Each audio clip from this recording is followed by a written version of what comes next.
And it is my distinct honor and pleasure to welcome Mr. Michael Fox, Curator of History at the Museum of the Rockies. Good to see you again, sir. Good morning. Pleasure to be here. Thank you very much. Sure. Hey, because I do want to talk to you what has now become in common parlance, and then there's an active national discussion regarding the Confederate flag. But before we get to that, you are the Curator of History. That is correct. That is an immense title. How do you curate history?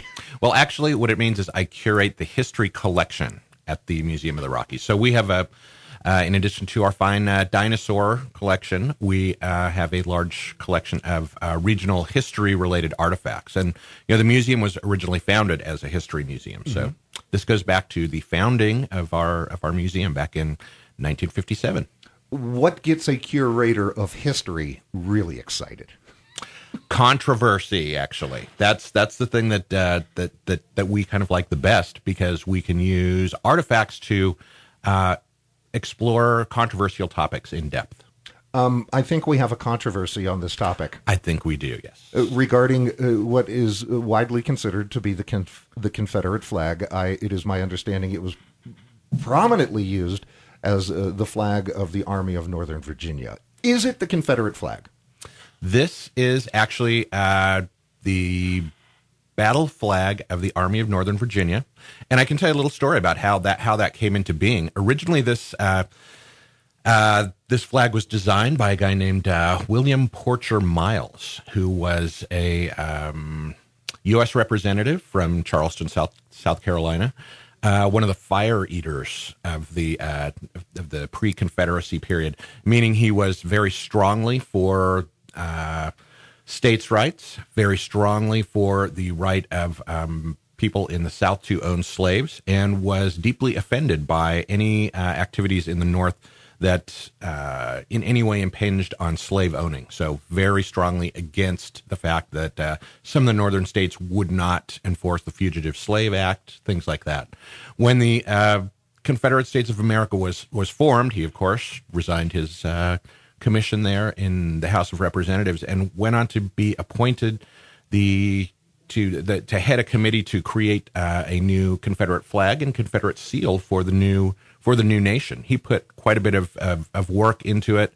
He was very adamant that it needed to be significantly different than the American flag, and he ran into quite a bit of difficulty there, because there were a lot of Southerners who believed that that Southerners were every bit as much involved as in the creation of the U.S. flag as Northerners were, and they felt that Northerners were basically usurping their history and their birthright that their forefathers had fought in the Revolution as well.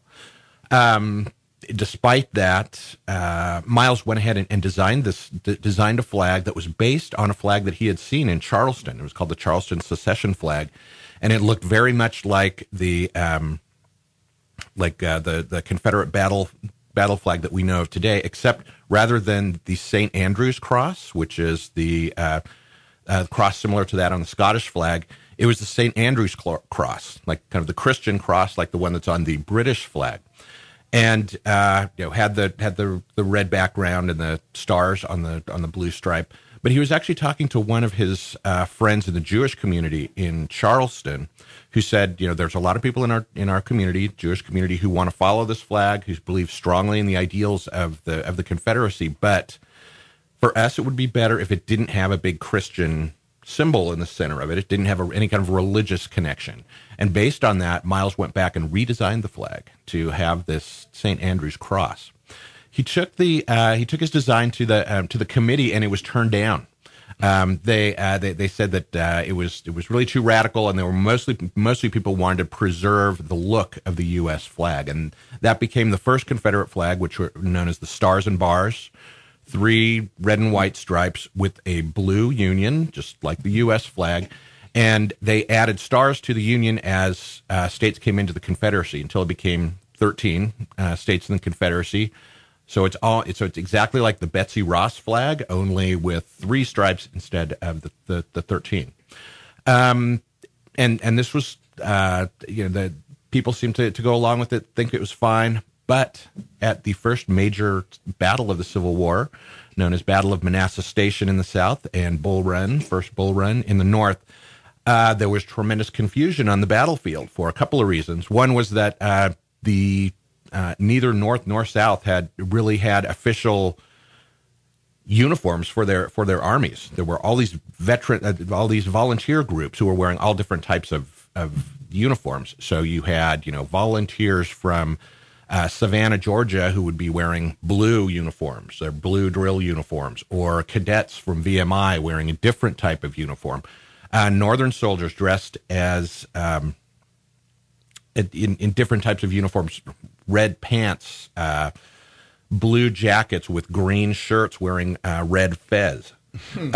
All of these crazy uniforms. And adding to that was the fact that it was a breezeless day on that day in Manassas, and the new Confederate flag was not waving. So it looked very much like the U.S. flag, and there was tremendous confusion. No one could tell what was going on. In response to that, one of the generals on the Confederate side, named Pierre Beauregard, the guy who was in charge of ordering the first shots of the Civil War at Fort Sumter, went to his chief of staff and said, "We need a battle flag. We need something that is going to be able to distinguish us on the battlefield from all of these other units."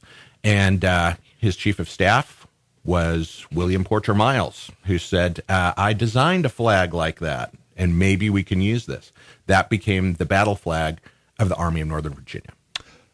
Bringing it into modern context, because I have many questions that I would like to come back to, but I don't want to relive the entire history of the Civil War. But because you mentioned Fort Sumter and the first shots of the Civil War fired there, yes, of course, we know that from basic history. But Fort Sumter, just yesterday, lowered the Confederate battle flag and will fly nothing but the U.S. flag. Is the backlash against the Confederate battle flag warranted? Yes, it is. And interestingly, the backlash, the current backlash against the Confederate battle flag, is actually a much more modern story than the Civil War. Well, and I will say this because, and then this is what I do know, is many of the claim that it is a symbol of Southern heritage. I find rings hollow, and correct me if I'm wrong, because it only came back into prominence in the early 1960s in response to the civil rights movement. That's absolutely true. And yes, the Confederate battle flag, definite connection to Southern heritage, but you've got to take all of Southern heritage. And actually, the Confederate battle flag made a major comeback even earlier than the 60s. It was actually in 1947 when then President Truman announced that he was taking steps to integrate the National Armed Forces. And that quickly developed into a government-wide integration policy. And this was completely anathema to large numbers of Southern politicians, Southern citizens, and Southern students. And it's actually university students who brought back the Confederate battle flag as a political emblem for what became the Dixiecrats. These are people who believe strongly in white supremacy. That's flat out what they state. They're white supremacists who are fighting against integration, and that battle flag was symbolic of that battle of white supremacy being maintained, and of rebellion against any states that would try to impose integration on the Southern states. It is 1450 KMMS, 1340 KPRK. My name is Chris Griffin. Joining me in studio, Michael Fox, Curator of History from the Museum of the Rockies. Also in modern history, the Confederate battle flag has become the go-to flag for white supremacists, I'll call them what they are, in Europe, because in much of Europe, and specifically Germany, the flag of Nazi Germany is banned by federal law in Germany. So their backup flag is the Confederate battle flag. Why? I mean, honestly, I think you can see from the expression on my face, I'm just trying to understand, how has the Confederate battle flag become from a symbol of secession to pure racial hatred?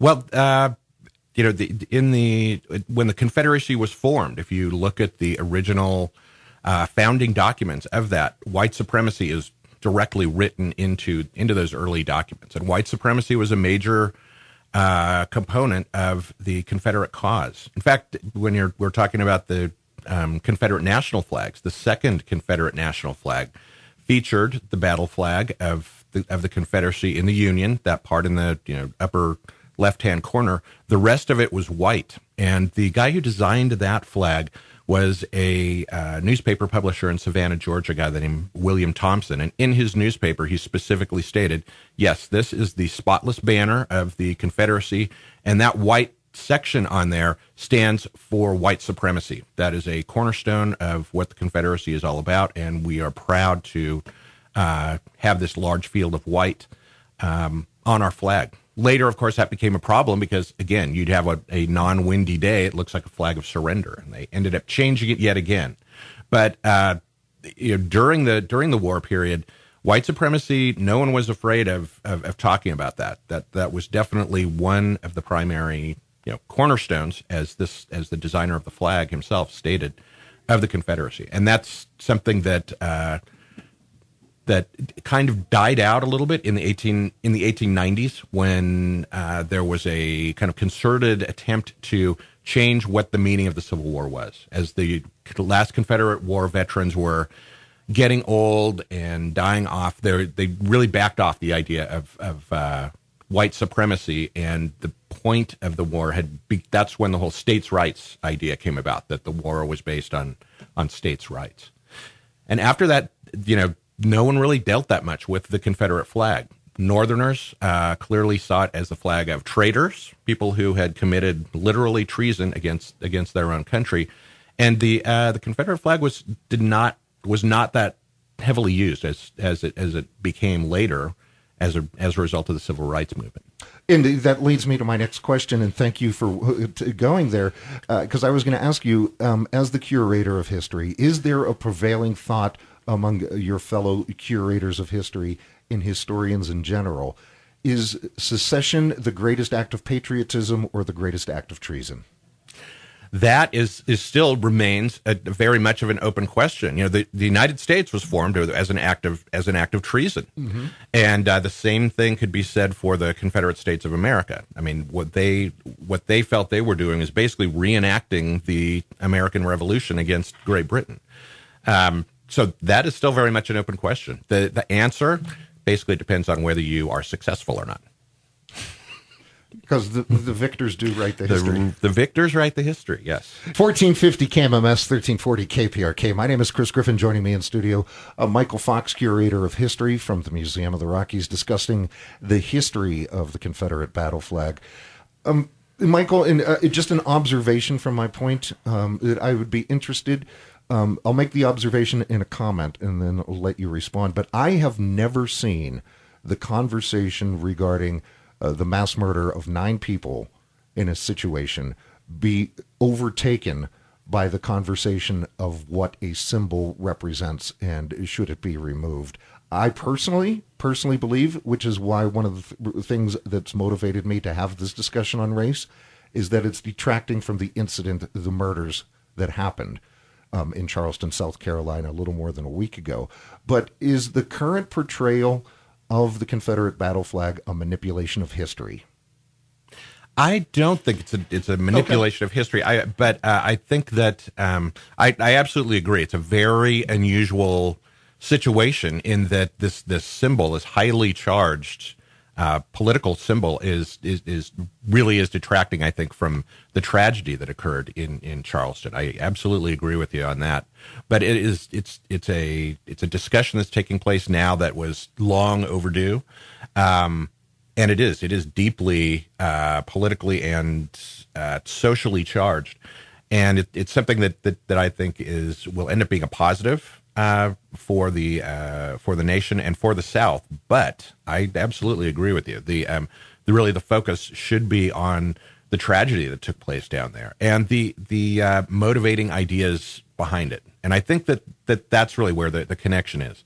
The motivation behind what what caused this one person to do this is, does have roots in white supremacy. We have less than 60 seconds remaining, and I have to ask you, as curator of history, are you concerned on a professional level that the history of the flag will be completely lost and only then to be vilified of what it is now come to represent? And how do you portray it in the historical accuracy that you strive for? That is a tricky one. And yes, it makes it much more complicated, but complication can be good. This is not a quick soundbite issue. I think for historians, it provides opportunities to teach new lessons with artifacts, which is what curators are the experts at. Mr. Michael Fox, curator of history at the Museum of the Rockies, thank you for your time. Thank you so much.